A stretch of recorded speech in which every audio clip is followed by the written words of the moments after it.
So good morning class 8. Today we are going to read the next chapter from series, that is chapter number 3, the Indian Judiciary.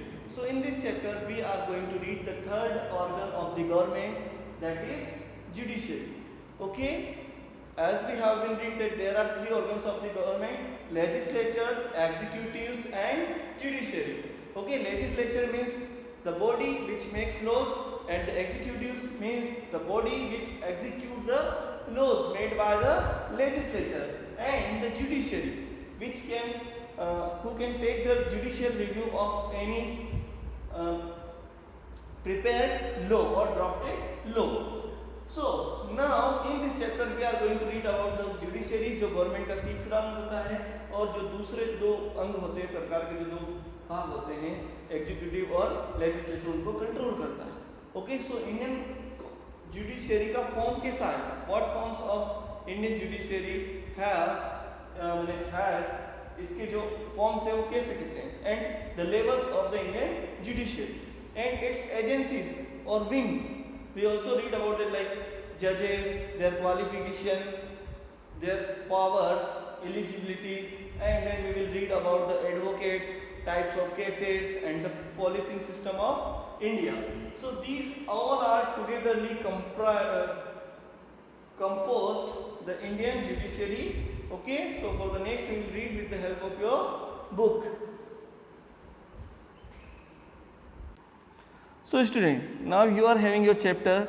In this chapter we have to read the main key aspects or content. They are the Indian judicial system, भारतीय न्यायिक तंत्र, the Supreme Court यानी उच्चतम न्यायालय, the High Courts यानी उच्च न्यायालय, and the subordinate courts यानी अधीनस्थ न्यायालय, the Supreme Court, the Chief Justice यानी मुख्य न्यायाधीश, other judges यानी अन्य न्यायाधीश, क्वालिफिकेशन यानी उनकी योग्यताएं, टेन्यूर यानी उनका समयावधि या कार्यकाल, पावर्स यानी शक्तियां, एंड फंक्शंस यानी उनके कामकाज या कार्य कौन कौन से कर सकते हैं ऑफ द सुप्रीम कोर्ट यानी उच्चतम न्यायालय के फंक्शन क्या क्या है.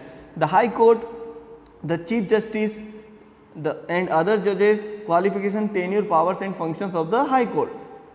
नाउ देन रिवेन्यू कोर्ट क्या होते हैं? ये दीवानी न्यायालय क्या होते हैं इन हिंदी. एंड स्ट्रक्चर कैसा होता है इनका? न्याय पंचायत क्या होते हैं, लोक अदालत क्या होती है, सिविल एंड क्रिमिनल केसेस क्या होते हैं. ओके, नागरिक माने और आपराधिक केसेस. पब्लिक इंटरेस्ट लिटिगेशन यानी PIL, जनहित याचिका क्या होती है. To get the answer of all this question we will read this chapter. So at the starting, in the starting we are going to read the first para. The Indian judiciary is the third most important organ of the government. Its main function is to protect our fundamental rights. इसके मुख्य कार्य हैं हमारे fundamental rights यानी मौलिक अधिकारों को protect करना यानी सुरक्षा देना. इंटरप्रेट द लॉ यानी कानून की व्याख्या करना कि कानून क्या कहता है. जैसे आपने पढ़ा है ना, कई बार लोग बोल देते कि ऐसा तो कुछ है ही नहीं, ये रूल कहाँ से लाए, ये कानून ऐसा है, या कोई नेता बोल देता है, कोई पार्टी बोल देती है. तो कोर्ट को ये राइट है कि वो कॉन्स्टिट्यूशन में बने हुए लॉ को इंटरप्रेट कर सकता है, उसमें क्या लिखा है, उसके अकॉर्डिंग क्या होना चाहिए, वो ये बता सकता है. And to protect the liberty of an individual, और किसी व्यक्तिगत जो है पर्सन की जो है लिबर्टी यानी उसकी स्वतंत्रता को सुरक्षा देना, ये भी जो है कोर्ट का काम है, जुडिशरी का काम है. It is the foundation stone of the modern democracy, यानी आज जो आधुनिक प्रजातंत्र है जिसमें लोग अपने रिप्रेजेंटेटिव को चुनते हैं, वहाँ पर जो है ये फाउंडेशन स्टोन का मतलब मील का पत्थर या बेस है, मॉडर्न डेमोक्रेसी का बेस है. कौन? जुडिशरी, यानी कोर्ट होना ही जरूरी. यानी खाली लेजिस्लेचर कानून बनाने वाले, लागू करने वाले होंगे तो उससे काम नहीं चलेगा. यानी लेजिस्लेचर तो है, एग्जीक्यूटिव्स भी है, तो वो मिसयूज ऑफ पावर भी हो सकता है. तो उस मिसयूज ऑफ पावर को प्रिवेंट करने के लिए, to prevent that misuse of power, we need judiciary. Okay, that's why judiciary is known as the foundation stone of the democracy, और we can say modern democracy. Now the importances of independent judiciary, तो आप समझ गए, 2-3 points हमने read कर लिए. Now read here, the first point is independent judiciary ensures that the fundamental rights of the citizens are well protected. यानी स्वतंत्र न्यायपालिका ये भरोसा दिलाती है कि सारे नागरिकों के मौलिक अधिकार जो है वो सुरक्षित हैं। ओके, यानी कोर्ट होगा तभी तो हमें भरोसा होगा, नहीं तो कल से कोई भी आके कुछ भी बोल देगा कि ये तुम्हारा राइट नहीं है, तुम पढ़ नहीं सकते, तुम यहाँ नहीं आ सकते, तुम ये नहीं खा सकते, है ना, तुम जो है तुम्हें 15 घंटे काम करना पड़ेगा, या तुम्हें रात में जो है घर से बाहर कभी भी नहीं निकल सकते, ऐसे कोई भी कुछ भी कहेगा तो क्या हम मान लेंगे? नहीं।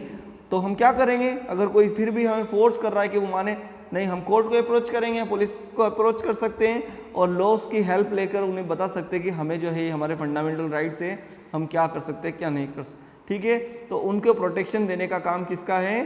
फंडामेंटल राइट्स को प्रोटेक्शन देने का काम किसका है? जुडिशियरी का है।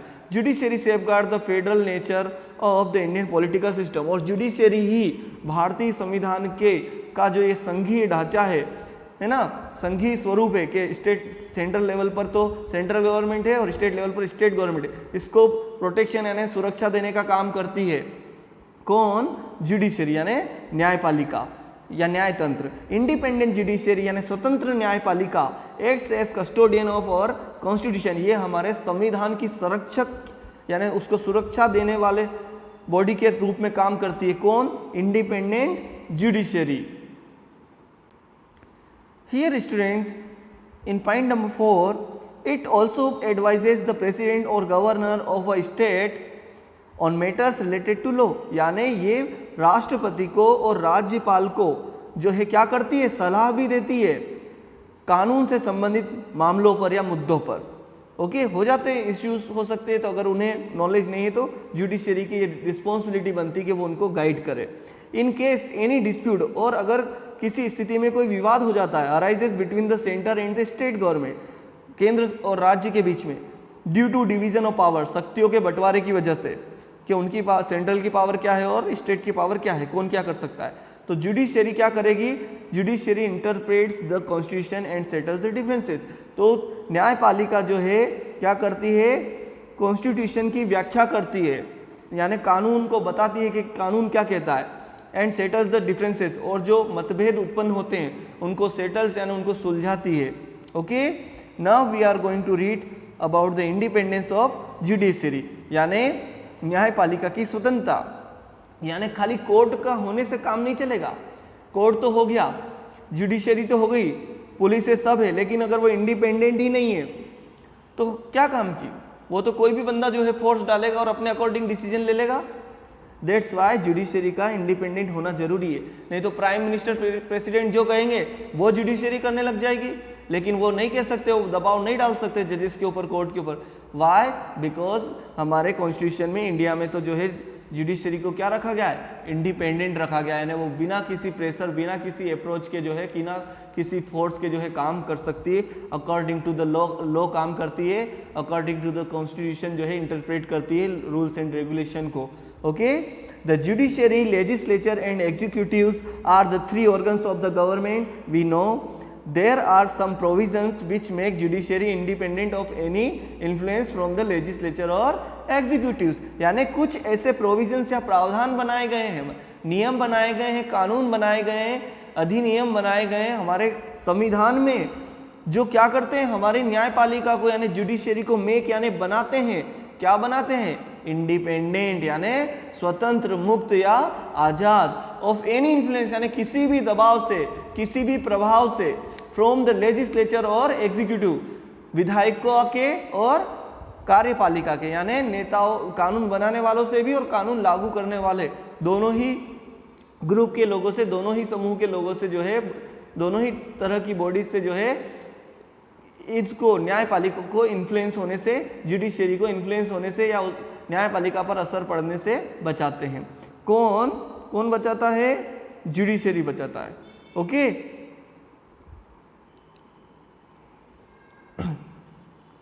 इन शॉर्ट आप समझ जाइए कि जुडिशियरी जो है क्या करती है?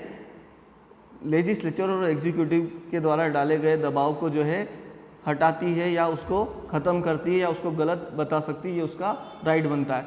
द प्रोविजंस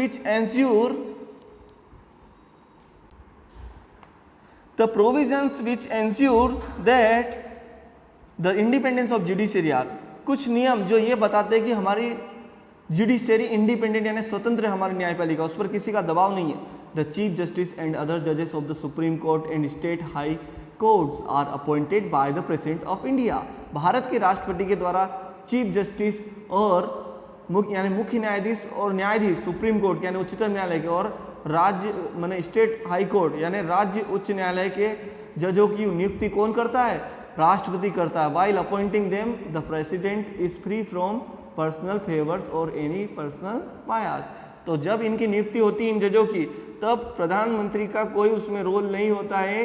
प्रधानमंत्री अपने बायस नहीं बता सकता है ना, अपने पक्ष नहीं बता सकता कि मेरा ये पॉइंट ऑफ व्यू तो इसलिए इसको बनाओ या इस पर्टिकुलर पर्सन को बनाओ। जजेस of supreme court, high court and their chief justices can not be remove from their offices except by the way of impeachment. यानी सुप्रीम कोर्ट और हाई कोर्ट के जजेस को हटाया नहीं जा सकता उनकी पोस्ट से, यानी कि वो जो है खाली इम्पीचमेंट यानी महाभियोग की प्रक्रिया के द्वारा ही हटाए जा सकते हैं। उनकी सैलरीज, उनके भत्ते जो है कम नहीं किया जा सकते जब तक वो अपनी पोस्ट पर हैं, यानी वो जज बने हुए हैं। Accept in the case of financial emergency, यानी खाली आपातकाल को, वित्तीय आपातकाल को छोड़कर, यानी जब देश में पैसे की कमी हो गई हो या प्रेसिडेंट ने फाइनेंशियल इमरजेंसी लगा रखी हो तब, तो फाइनेंशियल इमरजेंसी के दौरान ही उनकी सैलरीज अलाउंसेस कम किए जा सकते हैं, अदरवाइज नहीं किए जा सकते। फाइनेंशियल इमरजेंसी प्रेसिडेंट लगाता है। ओके, आर्टिकल 356 और शायद